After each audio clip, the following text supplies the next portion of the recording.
days at the stick. From who's got it better than us to brick by brick. It's always the 49ers way, from off-season to game day. Yeah, we talk back. It's the 49ers Cutback.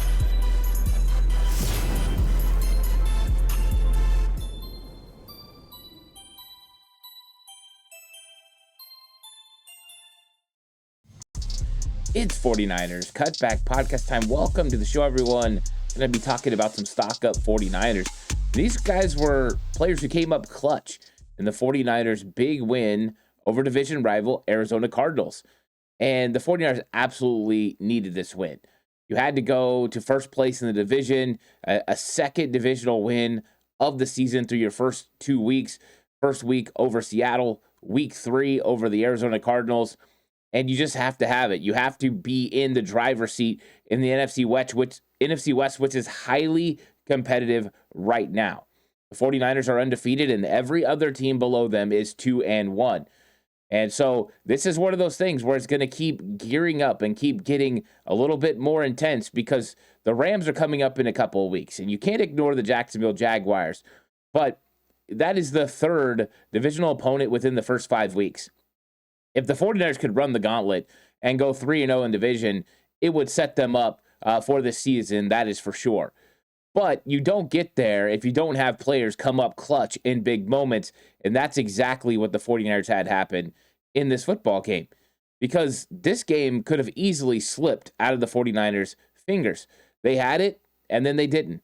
And it was a really good play, here and there from the Arizona Cardinals. They made some key plays. We had some busted coverages from the 49ers. And when all was lost, or at least it seemed like all was lost, the 49ers came through. And it wasn't just the offense. It wasn't just the defense. It wasn't just the special teams. But on that last sequence, it had to go defense getting the stop, special teams, Sky Moore making the decision to let the ball go into the end zone, which was the right decision, which he had failed to do earlier, but he makes the right decision, an adjustment. You love to see it. And then the offense going down, getting them in field goal range, and then special teams finishing it off. It took all 3 phases to defeat the Arizona Cardinals and get the big win. And it wasn't pretty. But you know what? No one cares about how pretty a win is. All they care is that when you look up at the win-loss column, it says 49ers get the win over the Arizona Cardinals. So this is going to be a fun one, because I'm looking forward to talking about guys like Ricky Pearsall, who has elevated his game to a level that I think the 49ers foresaw when they drafted him in the first round 2 years ago. But I'm not sure that everybody else saw that. And I'm sure there are fans that have 100% been behind Ricky the whole time and knew this was the inevitability of his, time in the NFL. But, I mean, you're getting some comments from some players now that are talking about how good Ricky Pearsall is. Kendrick Bourne, talked about how good he's going to be, and he's going to make a lot of money in this league. And I think that just goes to illustrate how good Ricky Pearsall is going to be and how the 49ers keep finding ways to win, because young guys keep stepping up. And Ricky Pearsall is still just a young guy in his second season. He didn't even play all of his first season in San Francisco because of injuries and, off the field circumstances that are beyond his control. And so you're getting to see Ricky Pearsall, how the 49ers saw Ricky Pearsall. It's so great to see. We're going to talk all about Ricky in this episode, plus plenty other players who have stepped up. Please like and subscribe to the channel if you haven't already. If you're listening audio platform, 49ers Cutback on Believe Network. Please give it a 5-star rating. This episode is brought to you by FanDuel. So let's talk Ricky Pearsall. Ricky Pearsall stepped up and had a big game, and the 49ers needed him to step up and have a big game because they were without Jauan Jennings. This is the first time this season the 49ers haven't had Jauan Jennings out there. Now, Jauan Jennings in week 1 wasn't very effective. Ricky Pearsall was. Ricky Pearsall had 4 catches for over 100 yards in that matchup. Now, last week, Jauan Jennings had a big game against New Orleans. He had, 5 catches, 87 yards, the big 42-yard touchdown, and he was making some plays. And Ricky kind of took a step back. He was still effective, but didn't have to show up and show out in that game for the 49ers to be successful on offense. Well, there was no question who the number one target was at wide receiver when the 49ers lined up to play the Arizona Cardinals. It was going to be Ricky Pearsall. You don't have Juwan Jennings. You don't have Brandon Ayuk. Demarcus Robinson was still suspended. You had Ricky Pearsall and two guys that have been here for 2.5, 3 weeks. Marquez Valdez-Scantling and Kendrick Bourne. And so it was going to fall on Ricky Pearsall. And everyone knew it. The crowd knew it. The coaches knew it. The Arizona Cardinals players knew it. And Ricky Pearsall still had 8 catches for 117 yards. Pearsall has just been consistently effective. And a lot of it is the attention to detail. You know, I think back to that moment where Brock Purdy's mic'd up, and they put this on YouTube as part of their series where they go through training camp. And Pearsall had missed the first week of training camp. And he walks up to Brock Purdy, and he says to Brock, he goes, hold me accountable. Make sure I'm running the routes correctly. Make sure I'm getting the right depth. He wants it to be perfect. And I think that's what you're seeing from Ricky Pearsall. He's got enough shake. He's got enough route running ability to create separation. And there are plays that are missed in this game, right? The very first third down of the game, Ricky Pearsall is open. He runs a corner route, and he is absolutely open, and Mac Jones misses. Mac Jones should have flattened him out to the sideline. Instead, he threw it even further vertical up the field, and it didn't work out. But that's another big play. I mean, this number could have looked extremely different. Pearsall could have easily had 10 catches for over 150 yards. That's how effective he was. And he doesn't do it just one way. It's not that Kyle Shanahan has to completely scheme him up. That helps, right? Getting him open in space, that's good. But he can make the play down the field, that big vertical pass that he caught, the 34-yard gain on 4th and 2. And he goes up and the ball hits him right in the face. And give credit to Mac Jones. It's a phenomenal throw. I mean, the ball couldn't be placed any better than it was. It looked like Mac Jones ran down there and handed it to Pearsall. And Pearsall makes the catch, gets out of bounds. I know the 49ers were worried about it being a catch, got up there, ran the play quickly. But make no mistake, that was a big-time play and a big-time moment. 49ers don't get that. They probably don't win the game. But Pearsall came in clutch, and that's the kind of thing that you see from a star player. But it wasn't just that. Think about the catch radius that he displayed. That ball from Mac Jones was thrown wicked high and outside, and he goes up and he makes the catch, fingertips on the ball. And not worried about getting contact, not worried about getting hit, just making a catch. And it doesn't seem significant at the time because it's just a 5-yard gain, but it cut into some of the penalty yards they had just lost. So Ricky Pearsall was just getting it done. From route running to really great hands to the vertical game down the field, he just had his full game on display. And it was right when they needed him. And I think this goes to show how much his stock is going to be up, because right now the 49ers are going to have Demarcus Robinson come back. And Demarcus Robinson's been a very effective wide receiver in his career in his time with the Rams. Very effective. But when he walks in day one, I'm going to eliminate Juwan Jennings from this conversation. But when he walks in day one, Ricky Pearsall's wide receiver number 1. That's what Ricky Pearsall's done. And then I thought they did a really good job of talking about Pearsall, during the show, the commentary during the game, talking about how Pearsall's been learning X and been learning Z and he's learning it all because he can be a guy that can be very versatile.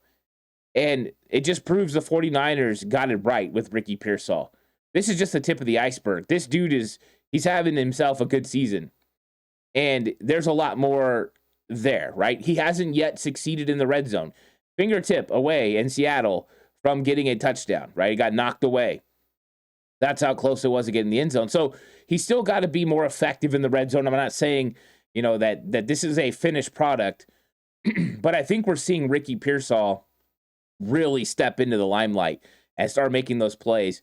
And when you go and your stats look like 8 catches for 117 yards at 14.6 yards, per reception, you're doing something right. So, yeah, Slick Rick, my first stock up 49er, and he came in clutch. Every time you needed a big-time catch, Ricky Pearsall was there to make the catch for the football team. Now I'm going to flip it to the other side of the ball because I want to talk about D. Winters. And, I didn't make D. Winters a stock up 49er last week. I just kind of mentioned him. But D. Winters, make no mistake, is on a heck of a trajectory right now. It's getting people having that conversation. Is he up there with Dre Greenlaw, what Dre Greenlaw was doing? And anytime you're affecting games and showing up on film the way that you are with your speed, athleticism, your coverage ability, it gets people talking. Now, I talked about this a little bit on my reaction show, is I don't believe he's met Dre Greenlaw in one category, and that would be his run stopping. I think Dre Greenlaw is still a better run stopper, at least now, right? I know Dre's hurt, but I mean, like, at this point in his career. But I think D. Winters has surpassed Dre Greenlaw when it comes to coverage. He's a better coverage linebacker than Dre Greenlaw was, or is. You know, I mean, he is phenomenal when it comes to coverage. And I know he got beat by Trey McBride for the touchdown, but Trey McBride is a special tight end. And even then, the coverage wasn't that bad. And think about the trust that Robert Saleh had in D. Winters to put him one-on-one with Trey McBride. That's Fred Warner type stuff, right? That's normally who did it. Or it would be a safety. But he trusted D. Winters because D. Winters has been the second best, and I'm going to continue to say this, second best coverage linebacker in the entire NFL. And he comes in this game, and it's just, once again, everything that he does is with purpose. It's the intent. It's everything is good for D. Winters. The dude's just making plays. He had 8 tackles, 4 of those solo in this game. He had 1 pass defense and 1 quarterback hit. That is affecting the game. And think about the luxury that you have as a defensive coordinator to not have 1 linebacker that can do it all, but 2 linebackers that can do it all. And the 49ers run defense was really good in this game. And I know it's going to show that the Arizona Cardinals rushed for over 100 yards and got 106 yards in this game.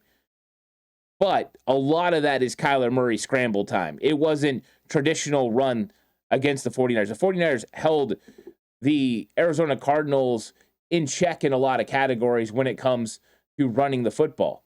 And a big reason why is D. Winters. But James Conner had 9 carries for 22 yards, just 2.4 yards per carry. And minus a 29-yard run from Trey Benson, he on his other 9 carries, he had just 13 yards.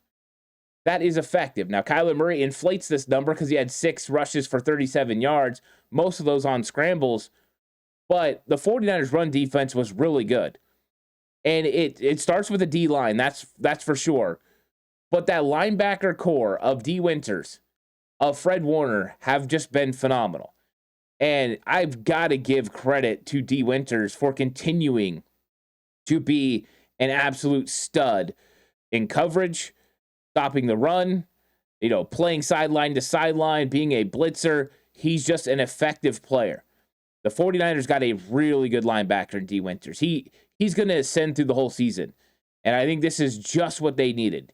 You had to move on from Dre Greenlaw. It didn't work out financially, whatever it was. He decided to go in a different direction. But what a luxury for the 49ers that the guy behind is ready to go right now. And he said it. He had an interview with Matt Mayoko, and he said, hey, when they drafted Nick Martin, that got me focused. And I think that he's proven it. And he's been absolutely phenomenal. I got to say, his counterpart, Fred Warner, just continues to be the best linebacker in football. He had 11 tackles, 5 of them solo. He had 2 pass defenses, and 1 of them on a clutch 3rd and 5. And I know I misspoke yesterday and said it was on the 3rd and 9. And we know that was Upton Stout, who I'm going to be talking about in a minute. But Fred Warner is still one of the best. And I love the attitude, the confidence he has in his defense. He was welcoming the Arizona Cardinals to try to go for it on 4th down. He's like, hey, try us, see what happens. I love that mindset. He's just a special player.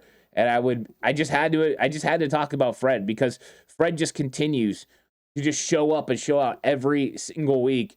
He is so impressive. Now, if you are going to bet on the game coming up with the Jacksonville Jaguars, think about using FanDuel. FanDuel right now has the San Francisco 49ers favored at 3.5 points. Of course, they are at home, and the Jacksonville Jaguars are coming to town. But 3.5 is a pretty good number. Also, the over-under is 46.5, which is a little bit higher than what it's been for 49er games so far this season. Probably the conversation about Brock Purdy coming back, probably giving FanDuel the idea that the 49ers are going to score some points in this game. So if you're going to bet with FanDuel.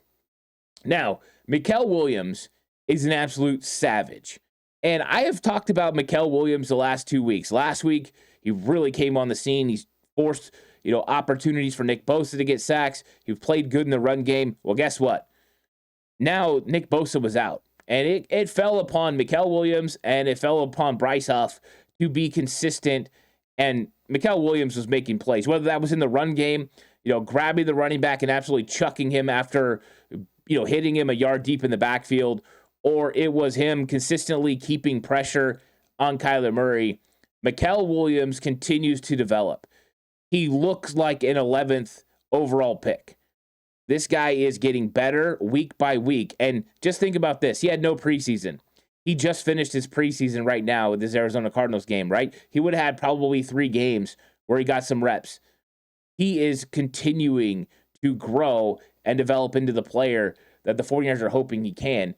And he's just got so much ability when you're talking about a guy that, is his size, but has such good hand strength, has good speed, athleticism. I mean, he can really do it all. And what's crazy is his stat line is not huge. He had 2 tackles. They were both solo, right? He had a tackle for loss, which is the one I'm talking about. He had a quarterback hit. It was crazy because it didn't jump off the board the way it did in New Orleans, but he was still affecting the game. And I think that's what's one of the marks of a really good football player is affecting the game even when you're not exactly in on the result of the play. You're causing somebody else to have a good play in their advantage, right? It's team defense, it's complementary defense, and Mikael Williams continues to grow in that way. And I got to give him credit for this too. He got hurt. He hurt his wrist in this football game. He goes back, he gets it x-rayed, gets it checked out, gets it wrapped, he comes back, sprints out there and gets back out and helps his football team before the end of the half. I love the way the player is stepping up and making plays for this football team. And that's exactly what the 49ers needed out of their young player. We talked about this before the draft. Pick number 11 has to help your team now. You don't have time to wait on a first-round pick to help your team. Mikael Williams is helping the 49ers right now. And depending on what happens with Nick Bosa, I'm sure we'll hear, after they get all the MRI and everything done, depending on what happens with him, Mikael Williams' influence on this defense could be more needed, right? He might need to step up in a Ricky Pearsall capacity where it's a lot of it's on him. Now, the good thing is he does have Bryce Huff. He does have Yetur Gross-Matos and Sam Okuwadu, and they still have Robert Beal on the practice squad. So it's not like the 49ers are lacking depth at defensive end, which is a good thing.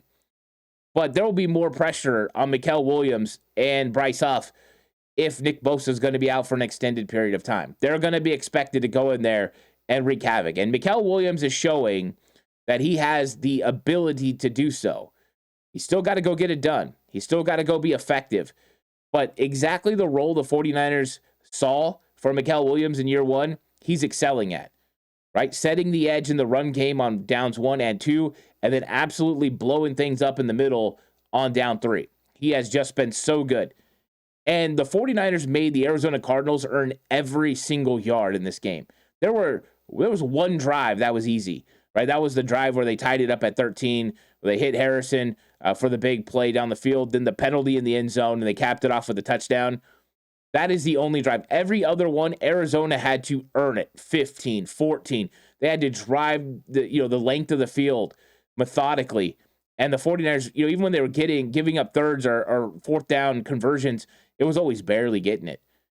And a lot of that is because guys like Mikael Williams and D. Winters and Fred Warner, they make you earn every single inch. And that's what I love about Mikael Williams. But I want to talk about Upton Stout, because Upton Stout, through 3 games, I think has affected the games a lot. And I think week 1 was tough against Jackson Smith and Jigba. We knew that was going to be a tough, battle for him and a tough matchup. And I thought that, it's in week 2, he did a lot better against Brandon Cooks and against Chris Olave and Rashid Shaheed. And I thought that he was really good when it came to run stopping in that game and really good when it came to blitzing. And I thought that a lot of that carried over in this matchup. Now, it was a different matchup. The 49ers played some more big nickel with Jair Brown, especially early in this game. But when it came down to it, Upton Stout was asked to stick with Zay Jones on a big critical third down play that decides the game. If the Arizona Cardinals complete this pass, it's all she wrote. The San Francisco 49ers have one timeout left. The game is over. They are going to lose to the Arizona Cardinals 15-13. But Upton Stout's competitiveness, Upton Stout's never quit mentality, this is what we loved about him coming out of college. He flew out of nowhere. You go back and you watch this play, and he's in a trail position with Zay Jones. And Zay Jones is winning. Zay Jones is a big body wide receiver. He's got size. He had the separation that he needed. And when that ball's in the air, Upton Stout closes. And then all of a sudden comes flying out of nowhere, flies through the air, jumps, and gets onto Zay Jones's back. And he's got his hand right there between his hands to knock the ball away. But it wasn't simple that he could just knock the ball away. Zay Jones got that in his clutches. He continued to fight, continued to pull, continued to push, and got the ball out. And those are the kind of plays when the spotlight is the biggest. And I can tell you right now, Upton Stout had miss assignments in this game. There are going to be mistakes when we go through the all-22 that we're going to find for Upton Stout. But we knew that was going to happen with rookies. But seeing a guy that can finish in the last moment and make a play, that's going to compete and battle to get that ball out against a bigger receiver in a route that you got beat on, but you close down and you finish it off, that is the kind of thing that you get stock up. It doesn't have to be perfect. You just have to make the plays when you have to make them. And that's what I love about this kid. He's continuing to grow. He's continuing to get better.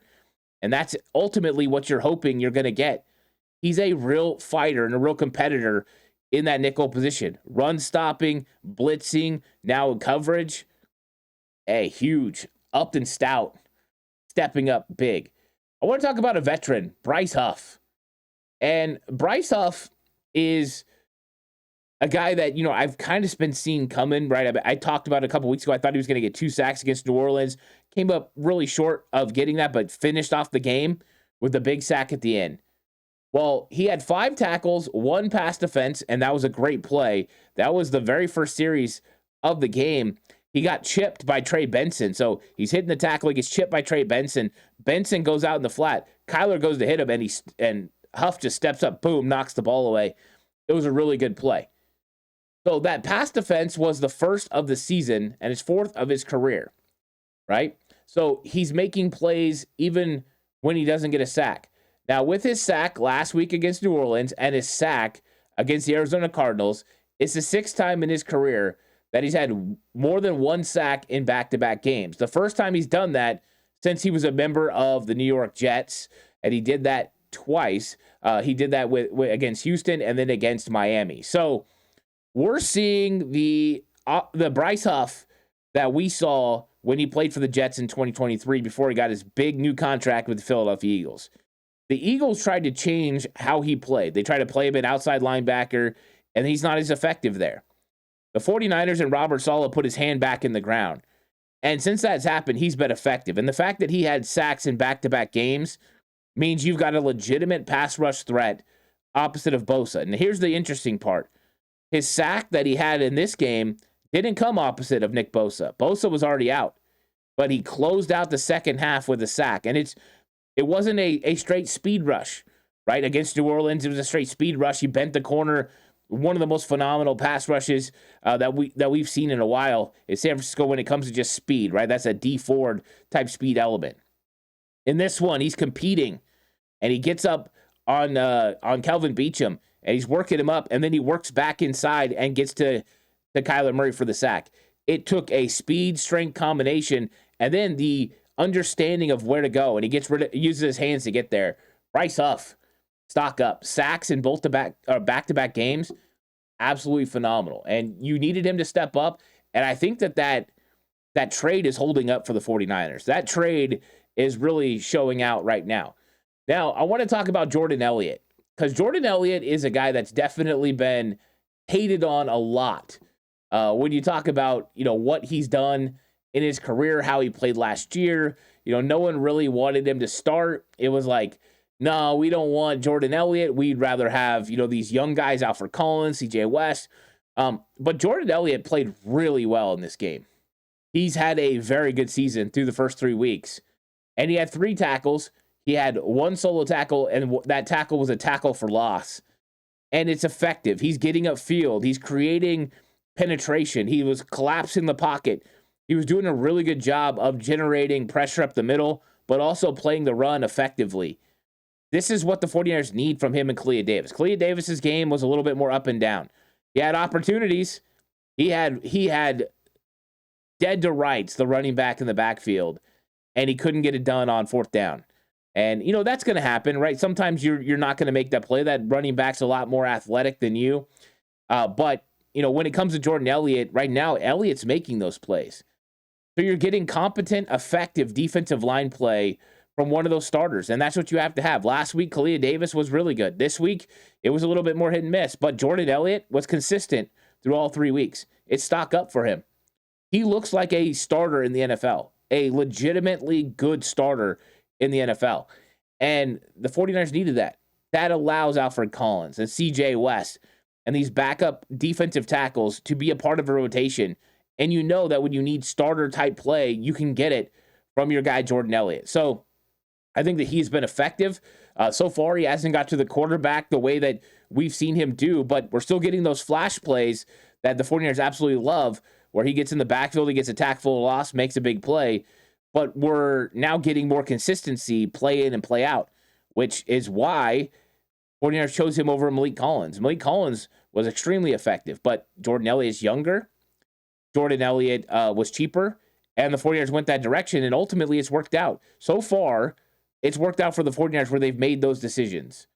And they need that to continue, but that's been one of the huge things for the 49ers is when you have to make decisions on who you're going to have on your team, it's got to be the right decisions. And the 49ers made some really good decisions that have definitely panned out for them so far. And if you need to make decisions with your business on who to hire, you should think about using ZipRecruiter.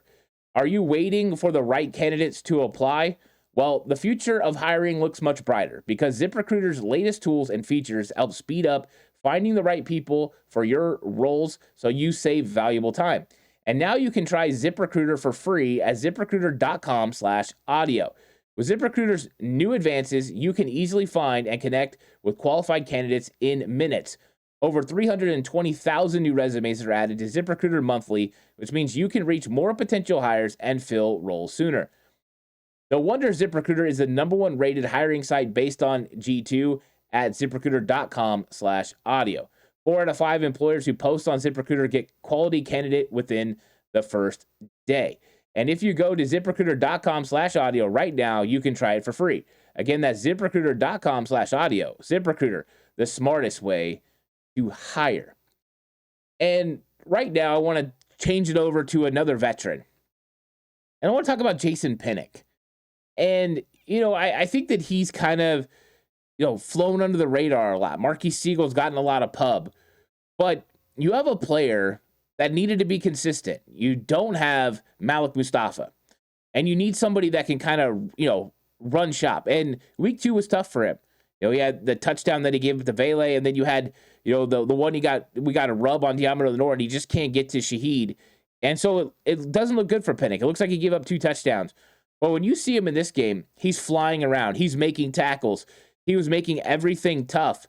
And I felt like you got a really good feel for who Pinnock is and what he's capable of doing. And I think that it is stock up for Jason Pinnock and what he's able to do at the safety position. He has just been consistent. He's been tackling well. He's been playing in coverage well. And I think he plays his role pretty well. And the 49ers are going to have a decision to make pretty soon. Malik Mustafa, after the Jaguars game, is eligible for return. Now, I don't know if that means they open his practice window right away. They could open his practice window, and he'll have 3 weeks to decide. And I don't know how that influences his safety position. Does Malik play with Jason Pinnock? Does he play with Marquis Siegel? Now, those are decisions to be made by the 49ers. But Jason Pinnock is making it tougher and tougher for the 49ers to get him off the field. And I think we're seeing the versatility between him and Marquis Siegel and what they're capable of doing with their, somewhat corner skills. And I know neither one of them are corners. Both have played corner in their career. But I think that versatility has been really nice for this defense.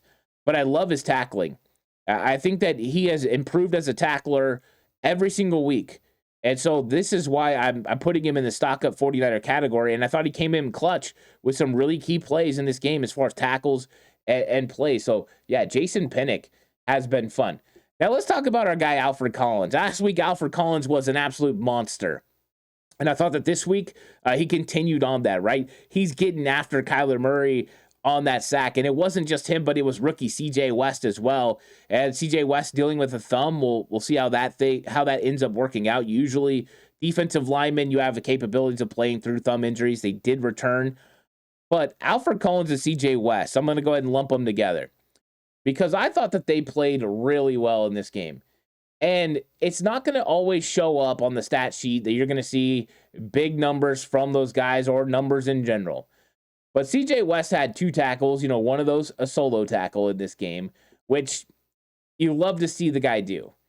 And for others, you're not even going to see them on the stat sheet, right? But don't believe they didn't make an effect on the game, because they did. Alfred Collins and CJ West affected this game. CJ West is almost the first one that gets the sack on Kyler Murray. And I just love to see young guys stepping up and continuing to get better and playing the run physical. And then when they have the opportunity, getting a little bit of a pass rush. And these 2 guys still got a long way to go. But the fact that they are now consistent line depth already through 3 weeks, and it could be even better against Jacksonville or against the Rams, I think goes a long way in illustrating how good the San Francisco 49ers draft class is going to end up being. I mean, just to look at the draft class right now, Mikael Williams is an absolute stud.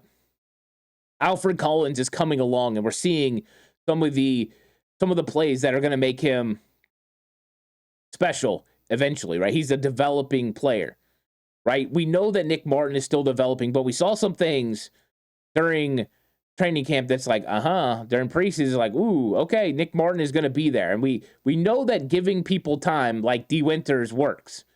Upton Stout is already contributing to this football team. Marquis Siegel is already contributing to this football team. Connor Kobe is already contributing to this football team. This draft class has a chance to be special. And when you add it to what they had last year, it's really big. But these rookies are coming in clutch when the 49ers need them. They're helping force plays where Kyler Murray almost gets sacked in the end zone. They're helping force plays where you're getting run stops on 3rd down that force a punt. They're getting after the quarterback. They're knocking passes down. This is an effective group. So I love it. Stock up 49ers. Rookies continue to have stock up. It's not going to be perfect every week. They're not always going to show up in the stat line, but they're going to affect games. And that's exactly what you have to have from your young players. So, the big takeaway from this is guys from last year's draft class, Ricky Pearsall, D. Winters, they're elevating their game, above and beyond. And young players like Upton Stout and Mikael Williams, they're coming through when plays need to be made. And key veterans are coming up big as well. Jason Pinnock making huge plays. Bryce Huff closing out halves and closing out games and getting back to his sack ways. It's impressive to see. 49ers went bargain shopping a lot of the time, but they knew what they were looking for. They knew the ingredients they needed to make this thing work. Now, it hasn't been pretty. It hasn't been easy, but they're 3-0 and leading in the division. Now they're going to welcome the Jacksonville Jaguars into town. But this is Stock Up 49ers. Please like and subscribe to the 49 or to the channel if you haven't already. If you're listening audio platform, 49ers Cutback on Believe Network, please give it a 5-star rating. This episode is brought to you by FanDuel. I'll catch you guys in the next one. Until then, stay safe. Remember, the right way is always the 49ers way.